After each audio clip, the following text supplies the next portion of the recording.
When we get to this really strong summer season, what do you expect the pain points to be?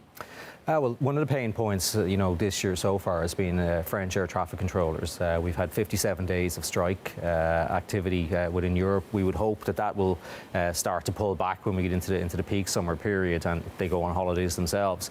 But as things stand, we've had to invest very heavily in crew resilience. We've got our highest ever crewing ratios within Ryanair. We've doubled the size of our operations centre to make sure that on those days where there are strikes, and that we've got enough operational resilience built in so that you will be delayed by French air traffic controllers, but we'll get you to where you want to go without having to cancel your flight. Is it just France? Is that the only pain point? It's the prime one. In fairness to the airports, they've improved significantly. In fact, I got through Dublin Airport in 10 minutes last night, which was a big improvement on what we had at the same time last year.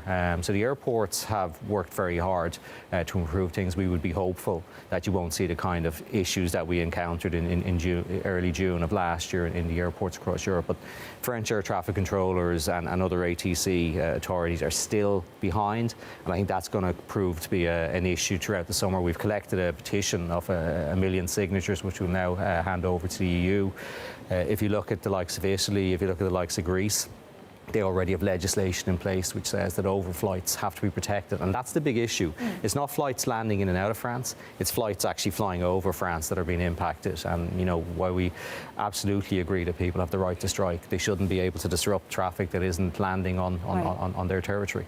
So in this new world where we prioritize flying, we prioritize going on holiday, does that mean that we see an end to the era of super, super, ultra cheap fares? I know to some extent you'll always be discounted, that is your model, but the lowest of the low, is that era now over? Yeah, I think you won't see too many €9.99 fares, but you'll still see €19.99 fares in the system. And indeed, as we start to get the larger game changer aircraft, and beyond that, the MAX 10 aircraft, which have got 21% more seats, that may put some downward pressure on fares into the 2030s.